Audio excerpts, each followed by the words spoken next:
Agora você pode fazer parte do clube de membros do Spurgeon TV.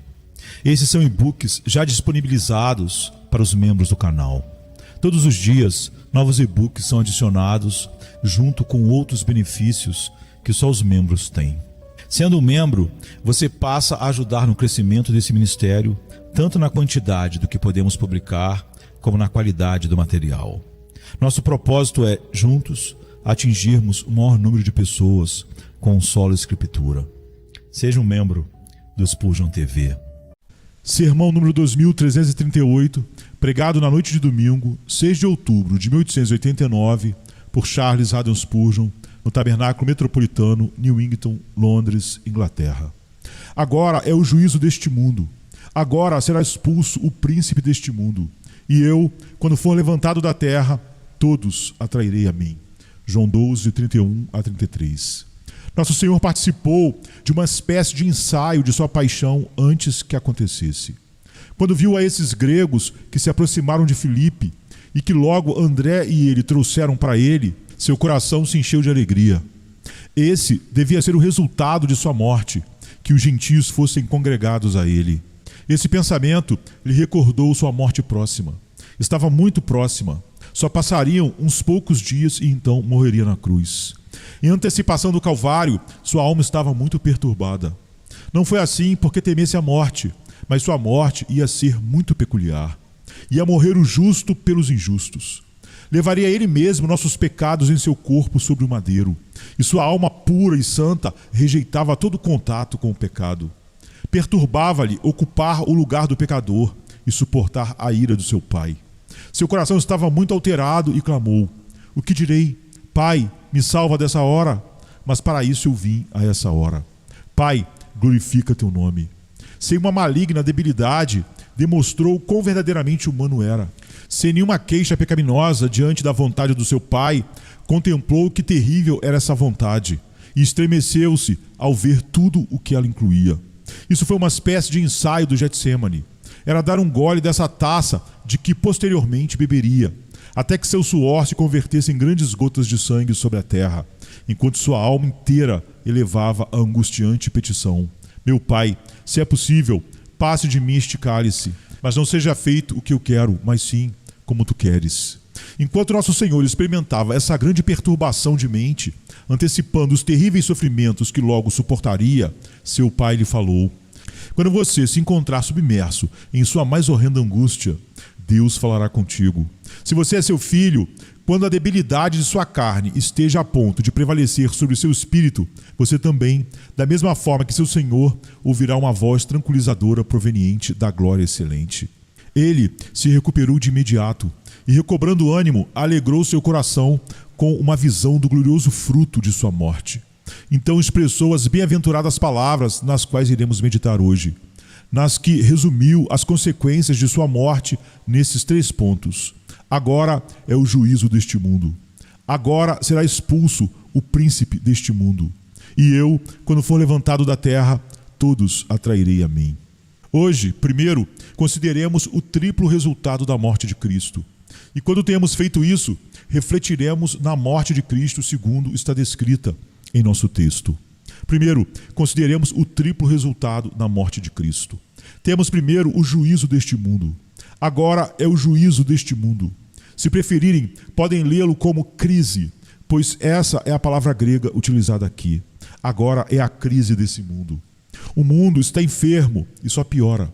O médico diz que seu mal chegou a um ponto crítico, que se trata de um caso de vida ou morte. Houve uma crise na doença do mundo, e essa crise se apresentou quando Cristo morreu.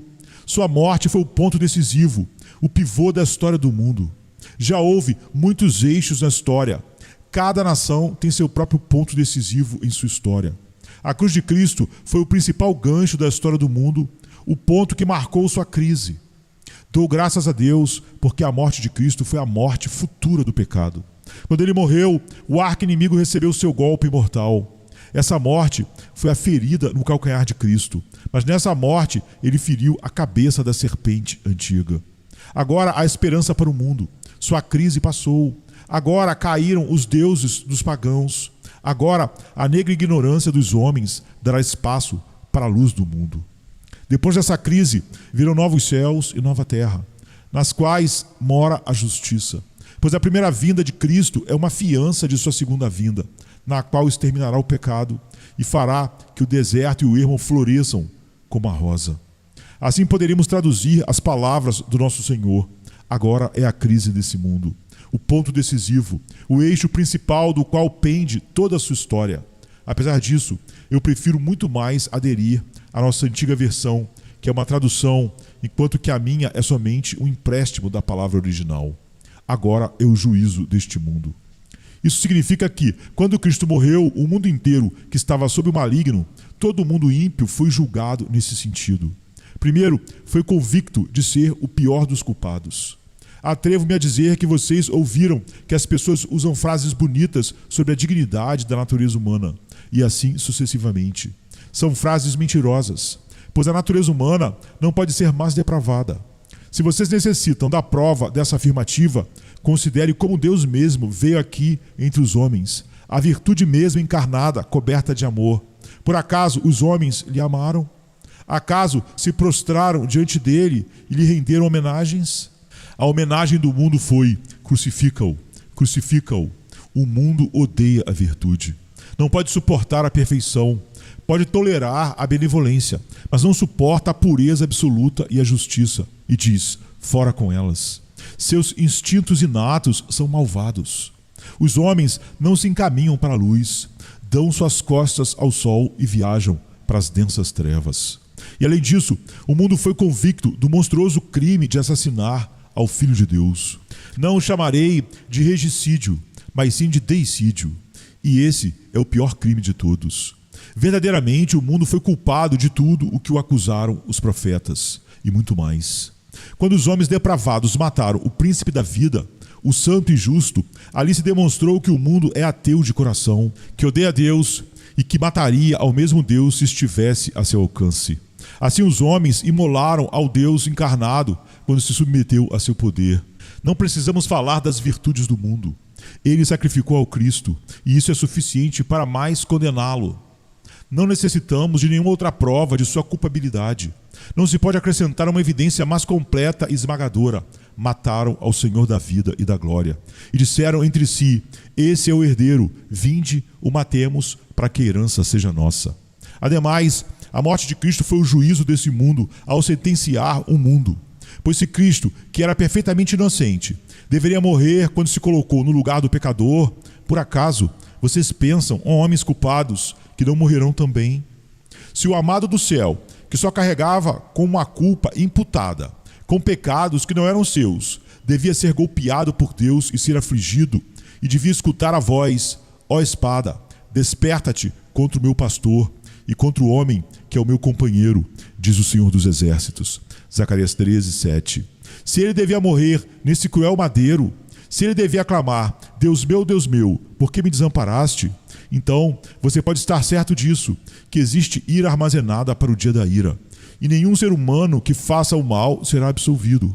Não existe um Deus que é juiz de toda a terra e que deve fazer o justo. Se é justo que se fira ao inocente porque assumiu o lugar do culpado, também deve ser verdadeiramente justo que o verdadeiro culpado seja castigado com a morte. A alma que pecar, essa morrerá. Assim que não houve só um veredicto de culpabilidade, mas também uma sentença contra o mundo, quando Jesus morreu. E mais que isso, o juízo está chegando a seu fim quando o mundo rejeita Cristo. Enquanto estejam aqui, queridos amigos, e Cristo lhes seja pregado, existe esperança para vocês. Mas naquele dia, quando rejeitem a Cristo finalmente e não queiram saber nada dele, quando clamem fora, fora, não queremos ser lavados em seu sangue e não queremos ser vestidos em sua justiça. Naquele dia selarão sua condenação e não haverá mais esperança para vocês. Existe uma janela no céu e a luz da vida flui por essa janela. Mas se essa janela se fecha, nenhuma outra será jamais aberta. E em nenhum outro há salvação, porque também debaixo do céu nenhum outro nome há dado entre os homens pelo qual devamos ser salvos. Se vocês repudiarem a Cristo pela última vez, se terminarem por completo com Ele, teriam esgotado sua liberdade condicional, teriam concluído com seu juízo, teriam apagado a última vela, estariam condenados para sempre. Quando Cristo é rejeitado de tal forma que o eliminam efetivamente, como quando ele pendeu da cruz, então é o juízo desse mundo. Eu desejaria contar com tempo suficiente para fazer uma pausa aqui e reforçar esses pontos para os que pertencem ao mundo. Só existem dois partidos, o mundo e a Igreja de Deus. Se vocês não pertencem à Igreja de Deus, então pertencem ao mundo. E o mundo é julgado pela morte de Cristo. Se vocês não são cristãos, então são membros dessa grande corporação chamada mundo. Os homens falam algumas vezes de um mundo cristão e de um mundo não cristão. Um mundo religioso e um mundo não religioso. Um mundo divertido, um mundo que ri, um mundo que rouba, um mundo que negocia. Mas tudo o que é realmente do mundo está fora dos limites da Igreja de Deus. O que crê em Cristo tem escapado do mundo. Não são do mundo, como tampouco eu sou do mundo, disse Cristo em relação a seus discípulos. Mas aos judeus incrédulos disse: vós são de baixo, eu sou de cima. Vós sois deste mundo, eu não sou desse mundo. Assim, vocês podem ver que, como primeiro resultado da morte de Cristo, o mundo é julgado, o mundo é encontrado culpado e o mundo é sentenciado por sua rejeição de Cristo. Um mundo que rejeita Cristo é um mundo condenado, que nenhum de vocês pertença a este mundo. O segundo resultado da morte de Cristo é a expulsão de Satanás. Agora será expulso o príncipe deste mundo. Aquele que tem poder sobre o mundo agora perderá seu trono. O príncipe deste mundo é Satanás, o arqui-inimigo de Deus e do homem. Mas ele nem sempre irá reinar como príncipe da potestade do ar, o líder dos governadores das trevas deste século. Ele será lançado de seus presentes domínios. Pela morte de Cristo, as acusações de Satanás contra os crentes são respondidas. Uma das práticas em que o diabo mais se deleita é a de acusar o povo de Deus. E ele tem muitos motivos para suas acusações. Mas sempre que nos acusa, nossa única resposta é: Jesus morreu. Ele fala: essas pessoas pecaram. E nós respondemos: é certo, mas Jesus morreu por essas pessoas. A cruz de Cristo fecha a boca do acusador. Inclusive, um santo fraco, quando olha para seu Salvador crucificado e ressuscitado, pode cantar valorosamente: eu posso enfrentar ao feroz acusador e dizer-lhe que tu morreste. Ademais, a cruz de Cristo despoja Satanás de sua monarquia universal. Ele dominou em uma época ao mundo inteiro e em boa medida o domina ainda. Mas existe um povo sobre o qual ele não pode brandir seu pérfido cetro. Existe uma raça que se libertou dele. Essa é uma raça de homens livres que o desafiam que lhes escravize outra vez. Não lhes importam suas ameaças e não são persuadidos mediante seus elogios. E ainda que os aflija e os tente, não pode destruí-los. Já não pode se orgulhar de um domínio universal. Existe uma semente da mulher que se rebelou contra ele, pois Jesus, por sua morte, os redimiu das mãos do inimigo e esse povo é livre. Ouvi a história de uma anciã negra que estava atendendo a uma dama que visitava alguns amigos no sul dos Estados Unidos, algum tempo depois da última grande guerra nesse país. A dama disse à servente negra: é seu dever servir com grande presteza a uma pessoa vinda do norte, pois graças a nós você é livre. Livre, senhorita, livre, disse a mulher negra. Sou uma escrava, nasci sendo escrava. Oh, mas você é livre. Por acaso não sabe que aprovaram uma lei que faz livres a todos vocês? Sim, ouvi algo a respeito e disse a meu amo: fiquei sabendo que todos somos livres. Ele respondeu: puras fofocas e tontonices. Assim que fiquei aqui trabalhando para ele. É verdade, senhorita, que somos livres? Sim, ela respondeu. Todos vocês são livres. Todo escravo é livre agora. Então disse a mulher: não irei servir mais a meu antigo amo. Direi a eles adeus. E o mesmo sucede quando Cristo nos liberta. Não servimos mais ao velho amo Satanás. Lhe dizemos adeus. Quando somos liberados do domínio do diabo pela redenção emancipadora do nosso Senhor e Salvador Jesus Cristo, o poder tirânico de Satanás é desmantelado. Ele ainda exerce uma grande influência e faz o máximo que pode para prejudicar ao reino de Cristo por meio da perseguição, da falsa doutrina e por milhares de outros métodos. Mas Cristo fraturou seu braço direito e o diabo já não pode trabalhar como antes fazia. E cada vez mais, como fruto da paixão do Redentor, o poder de Satanás será restringido, até que, ao final, será totalmente expulso. E então se escutará o grito triunfante, aleluia, porque o Senhor nosso Deus Todo-Poderoso reina. Não imaginemos jamais que o demônio vencerá na grande batalha entre o bem e o mal. A palavra de Deus nos diz muito claramente qual será o seu fim. E o diabo que os enganava foi lançado no lago de fogo e enxofre, onde estavam a besta e o falso profeta, e serão atormentados de dia e de noite pelos séculos dos séculos. Agora, se algum de vocês sofre porque Satanás o está tentando para que ceda ao desespero, se ele vem a alguns de vocês para induzi-los a cometer um pecado que vocês odeiam e contra o qual batalham com todo o poder que Deus lhes dá, sim, por uma força misteriosa que vocês não podem compreender, ele pretende conseguir que vocês façam o contrário do que vocês querem. Então, tenham ânimo e lutem contra ele, pois quando Jesus morreu, disse que por sua morte o príncipe das trevas seria expulso, e assim é. O pecado não se assenhoreará de vocês, nem Satanás tampouco. Só tenham o valor de resistir-lhe, reclamem sua liberdade como filhos de Deus e lutem sob o mandato de Cristo, pois a cruz é o estandarte vencedor para todos os que querem derrubar o poder de Satanás. Enfrentando a todas as hostes do inferno, derrotamos. E vencendo-as com o sangue de Jesus, ainda saímos para exterminá-las. O terceiro resultado da morte de Cristo é a atração central de sua cruz. E eu, quando for levantado da terra, todos atrairei a mim.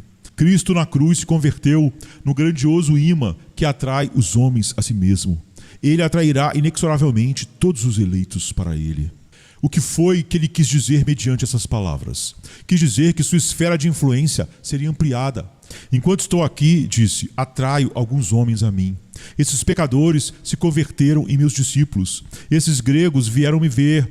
Mas quando eu for levantado sobre a cruz, a todos atrairei a mim mesmo. A todos os tipos de homens, homens de todas as nações, multidões de homens, não somente dessa época, mas de todas as épocas, até que o mundo chegue a um fim. Converter-me-ei no centro de um círculo mais amplo, um círculo tão amplo como o mundo. A todos atrairei a mim. Todos os eleitos virão inexoravelmente, como eu disse. Porém, por que razão Cristo atrai os homens para ele? Respondo que é porque, ao morrer na cruz, exibiu uma nova e mais resplandecente manifestação do seu amor. Os homens viam a Cristo por causa do seu amor enquanto caminhava na terra. As crianças, especialmente, viam para ele. Mas depois de morrer essa vergonhosa morte, como poderiam evitar vir para ele? Porque apenas alguém morrerá por um justo, pois poderá ser que pelo bom alguém ouse morrer. Mas Deus prova o seu amor para conosco em que Cristo morreu por nós, sendo nós ainda pecadores. Romanos 5, 7 e 8. Nisso consiste o amor. E para todas as épocas, a obra mestre de amor é o Cristo moribundo que ora por seus inimigos. Pai, perdoa-lhes, porque não sabem o que fazem. Cristo na cruz atrai os pecadores para si mesmo. Cristo crucificado atrai por meio do infinito amor aos homens, manifestado nessa morte. Uma parte da atração está nas maravilhosas bênçãos que chegam a nós por meio da morte de Cristo. Nós fomos atraídos a Ele porque recebemos o perdão através de suas feridas. Viemos para Ele porque encontramos vida eterna através de sua morte no madeiro. Jesus levou o pecado do seu povo. Ele morreu em nosso lugar e, ao fazê-lo, tirou nossas iniquidades, as apagou por completo e as lançou nas profundezas do mar. Podemos afirmar isso porque ele foi levantado na cruz. Quando Cristo foi crucificado, ele colocou fim à transgressão, acabou com o pecado e trouxe justiça eterna. Amados, essa é uma grandiosa atração para os pecadores moribundos. É um convite de amor que eles devem aceitar. Quando Jesus nos atrai dessa forma, corremos para ele, porque se pode encontrar perdão e vida eterna por meio do seu içamento na cruz. Peço que alguns de vocês sejam trazidos a Cristo neste instante por meio desse poderoso imã de sua morte. Recordem como o poeta canta sobre a atração da cruz. Tão grande, tão vasto sacrifício pode muito bem em minha esperança reviver. Se o próprio Filho de Deus assim sangra e morre, o pecador de certo viverá. Ó, que esses laços de amor divino me atraiam, Senhor, a Ti. Tu tens meu coração, será teu para sempre. A morte de Cristo atraiu para ele multidões de filhos dos homens, porque dilatou os corações do seu povo. Enquanto vivia e estava com eles, seus corações nunca arderam com tanto entusiasmo como depois da sua morte.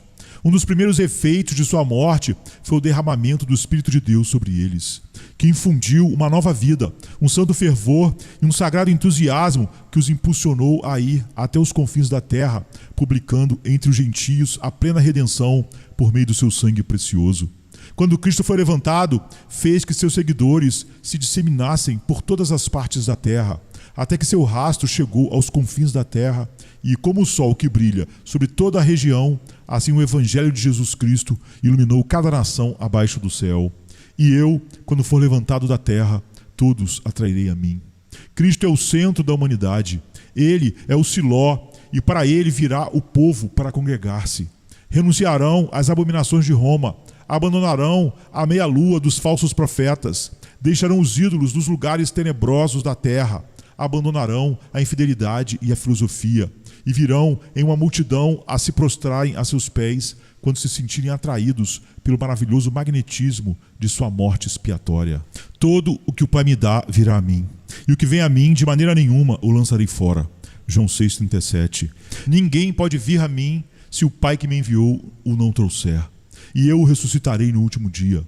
Está escrito nos profetas, e serão todos ensinados por Deus. Portanto, todo aquele que do Pai ouviu e aprendeu, vem a mim. João 6, 44 e 45. Essas três coisas, então, resultaram da morte de Cristo. O mundo depravado foi julgado, o poder de Satanás foi quebrado, e Cristo converteu-se na atração central e atraiu os pecadores a si mesmo. E esse poder de atração está trabalhando agora. Que essas três maravilhas sejam realizadas em nosso meio no dia de hoje, de conformidade com nossa medida. Agora, em segundo lugar, quero que por uns minutos, sossegadamente, pensem na morte do nosso Senhor Jesus Cristo, segundo é descrita em nosso texto. Como o Espírito Santo deseja que leamos as Escrituras inteligentemente. Ele registrou essas palavras do Senhor Jesus: e eu, quando for levantado da terra, todos atrairei a mim. Se isso tivesse sido tudo, teríamos podido nos perguntar: a elevação por sobre a terra se refere à morte de Cristo? Por acaso significa sua ascensão, seu levantamento da terra até que foi recebido na nuvem? Ou se refere talvez à nossa pregação de Cristo, quando o levantamos diante dos homens, assim como Moisés levantou a serpente no deserto? Assim, para evitar qualquer pergunta, o Espírito Santo agregou o versículo 33, e dizia isto, significando de que morte havia de morrer. João 12, 33. Se existe algo que o Espírito quer que nos fique especialmente claro, são todas as expressões que têm relação com a morte de nosso Senhor. Demos-lhe graça por esse comentário inserido aqui, para que não cometamos nenhum erro sobre um tema tão vital. Agora, olhando as palavras, quero que notem que Cristo foi para a sua morte com uma clara visão do que ela seria.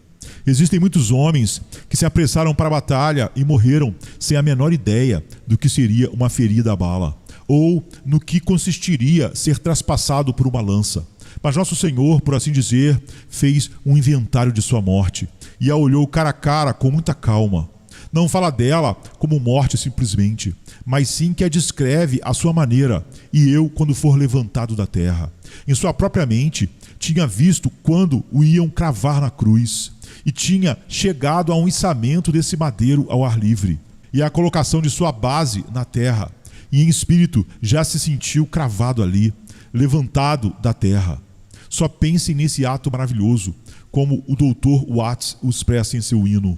Essa foi uma divina compaixão, que quando o Salvador soube que o preço do perdão era seu sangue, sua piedade nunca se retraiu. Sabendo que sua morte ia ser por crucificação, não a evitou. Seu rosto foi como uma pedreira para suportar tudo o que a cruz significava. Ele sabia perfeitamente no que implicava, mas vocês e eu não. Existem profundidades em seus sofrimentos que são desconhecidas para nós, mas ele conhecia todas essas profundezas. No entanto, com amor tão forte como a morte, suportou tudo por sua redenção, ó crente. Então, ama-o em recíproca correspondência, com uma resoluta e determinada consagração de todo o seu ser, para ser inteiramente seu. Alguém me disse outro dia que toda religião em nossa época sofre, seja de paralisia, seja de convulsões. Eu não quero que vocês tenham nenhuma dessas queixas, ainda que preferisse as convulsões à paralisia. Não tenhamos uma religião convulsiva, mas sim tenhamos princípios solidamente estabelecidos, sabendo o que temos de fazer e por que fazemos. E logo, como Salvador, sigamos adiante, esperando dificuldades, esperando perdas, esperando enfrentar o ridículo, mas enfrentando tudo voluntária e intencionalmente por sua amada causa, como ele, de sua parte, suportou inclusive a morte por nós. Observe em continuação que, ainda que nosso Senhor conhecesse a amargura de sua morte, ele leu suas consequências sob outra luz. E eu, quando for levantado, vocês captam o pensamento? Ele não quer dizer levantado simplesmente na cruz. Ele se refere a outra classe de içamento. Ele quer dizer exaltação. Quando foi levantado na cruz, os homens o consideraram uma degradação. Mas ele morreu sua morte como uma pessoa olha uma opala, até que essa pessoa capte o arco-íris e as chamas de fogo na pedra preciosa. Da mesma maneira, Jesus olhou sua paixão até que viu nela sua glória. No fundo desse cálice vermelho de sangue, ele viu que realmente estava sendo levantado quando os homens pensaram que ele estava sendo abatido. Essa coroa de espinhos era um diadema mais maravilhoso do que qualquer monarca jamais tenha levado. Sua cruz era seu trono. Com suas mãos estendidas, ele governava as nações, e com seus pés cravados aí, ele pisava os inimigos dos homens. Ó glorioso Cristo, ao ter uma visão da tua cruz, eu a vi de início como um patíbulo comum, e tu estavas cravado ali como um criminoso. Mas conforme eu olhei, vi que começava a levantar-se e a elevar-se tão alto que alcançou até o limite do céu. E por meio da sua poderosa força, levantou a milhares ao trono de Deus. Eu vi que teus braços se estendem e expandem até que abraces a toda a terra. Eu vi a base da cruz baixar onde estão nossas desvalidas aflições. E que visão eu tive do teu esplendor, ó tu crucificado. Conforme Jesus esperava com ânsias sua morte, viu mais do que ainda mesmo agora nós podemos ver, e percebia que era sua glória se levantando na cruz do Calvário. Ademais, ele viu nela a satisfação de nossa grande necessidade. E eu, quando for levantado da terra, todos atrairei a mim. Ele via que nós estávamos distantes e não podíamos nos aproximar por nosso próprio esforço. Assim que disse, e eu, quando for levantado, todos atrairei a mim. Ele viu que não desejaríamos vir, que teríamos um coração obstinado e uma cerviz tão dura que não desejaríamos vir, ainda que fôssemos chamados. Porém, ele disse, eu desde a cruz os atrairei. Como um imã atrai o aço, eu os atrairei. Ó, pensem na cruz de Cristo sob essa luz. Alguns pensaram que se pregamos o Evangelho, sempre teremos uma congregação. Eu não estou seguro disso. Porém, se o Evangelho não atrai uma congregação, eu não sei o que o fará. Porém, Cristo não disse, e eu, quando for levantado da terra, todos atrairei a pequena Betel ou a Salém. Ele disse, a todos atrairei a mim. Isso é, para ele. E nós somente viemos a Cristo porque Cristo veio a nós soberanamente. Apenas isso nos diferencia de todo mundo perdido. Ninguém jamais vem a Cristo a menos que Cristo o atraia. E o único imã que Cristo sempre usa é Ele mesmo. Eu verdadeiramente creio que nós denegrimos a Cristo quando pensamos que iremos atrair as pessoas por algum meio diferente de pregar Cristo crucificado. Nós sabemos que a maior congregação de Londres se manteve nesses 30 anos pelo único motivo que pregamos Cristo crucificado. Onde está nossa grande música? Onde está nossa grande oratória? Onde está nossa atrativa arquitetura? Ou a beleza do ritual? Onde está qualquer coisa do humanismo secular que temos pregado? Nunca jamais haverá. Um serviço nu, chamam-lhe. Sim, porém Cristo compensa todas as deficiências. Preguem a Cristo e os homens serão atraídos a Ele. Pois assim diz o texto, e eu, quando for levantado da terra, todos atrairei a mim. Os homens são retidos por Satanás e pela escuridão de seus próprios corações, mas a cruz atrairá os eleitos de Deus. Os homens são retidos pelo desespero, mas a cruz os atrairá. Os homens são retidos pela falta de desejo, mas a cruz gerará o desejo. Os homens são retidos pelo amor ao pecado, mas a cruz os induzirá a odiar o pecado que crucificou ao Salvador.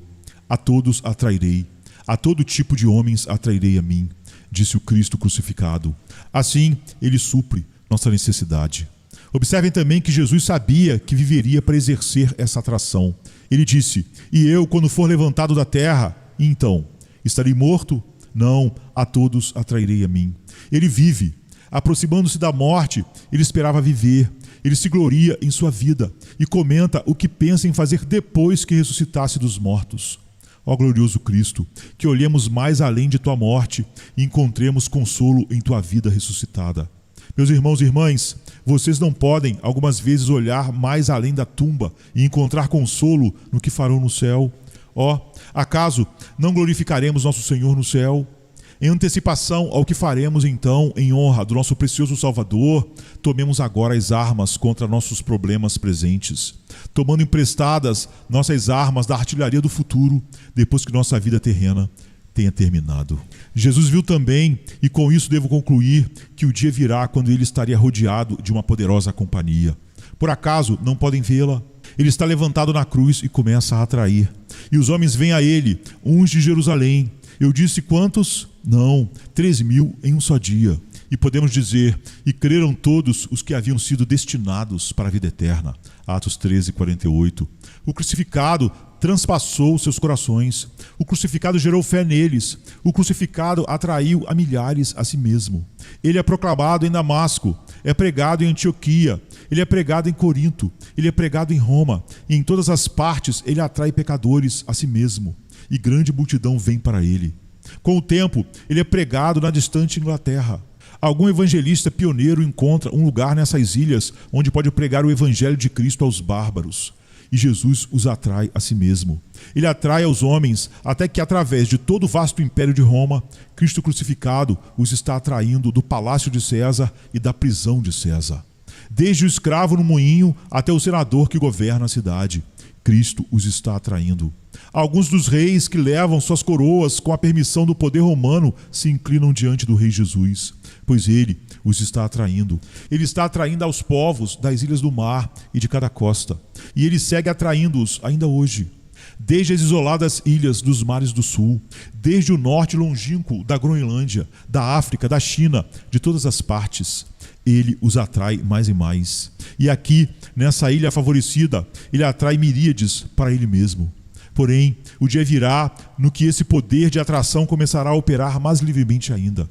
Correrão a ele, voarão para ele com asas, como voam as pombas para seus pombais. Virão para ele tão de repente que a igreja clamará assombrada: quem me gerou esses? Onde eles estavam? Como são vistas as gotas do orvalho da manhã, quando o sol nasceu, que resplandecem como diamantes em cada cerca e em cada folha de erva, assim os convertidos de Cristo serão como a semente prometida de Abraão. Em multidão, como as estrelas do céu e como a areia inumerável que está na praia do mar. Hebreus 11:12. O povo de Cristo se oferecerá voluntariamente no dia do seu poder, e sua morte na cruz é a grande atração mediante a qual serão atraídos para ele. Ó, que ele atraia muitos a si mesmo nesse dia. Que essa seja nossa oração a ele. Amado Salvador, atrai a corações relutantes, que voem para ti os pecadores, e recebam a bênção que teu amor compartilhou, e bebam e nunca morram. Realmente, e crerão todos os que haviam sido destinados para a vida eterna. Atos 13:48. Amém. É sexta-feira chega trazendo a noite em seu manto. Jesus em súplicas, enquanto Pedro sucumbe ao encanto do sono. Judas, com seu beijo, selou o destino. Traição que esboça o pranto. No silêncio da noite, a esperança parece se esconder, mas o eco do domingo aos poucos começa a nascer. Pilatos em sua indecisão, o sinédrio em conspiração, a turba em escárnio desconhece a ressurreição. Discípulos fugitivos, corações partidos, Maria em lágrimas, Pedro nega, o galo canta anunciando a manhã que tarda. É sexta-feira, clama a criação, mas o domingo se anuncia. trazendo redenção. Nosso Salvador, sob o peso da cruz, caminha entre a multidão que zomba, sua santidade diminui. A coroa de espinhos, o sangue que escolhe marcas de amor infinito. É sexta-feira, mas a esperança do domingo não está tão distante. Elevado na cruz, entre criminosos a dor se faz presente. O véu se rasga, a terra treme, o céu escurece, um silêncio envolvente. A pedra colocada, os guardas se postam, a vigília começa, mas a promessa do domingo no coração ainda cresce. É sexta-feira, mas não é o fim. Domingo vem aí com vitória sem fim. A escuridão parece reinar, a morte sorri, certa de sua vitória. É sexta-feira, mas a história ainda não contou sua glória. O pecado julga ter vencido, a esperança parece falhar, mas a luz do domingo já começa a brilhar. O túmulo agora vazio, a pedra removida, Jesus ressuscitou, trazendo vida. Manhã de domingo, brilha a esperança restaurada. A morte foi vencida, a redenção proclamada. É sexta-feira, mas a alegria vem com o amanhecer. Domingo já chegou, ensinando-nos a renascer. Nosso Salvador, sob o peso da cruz, caminha entre a multidão que zomba, sua santidade diminui.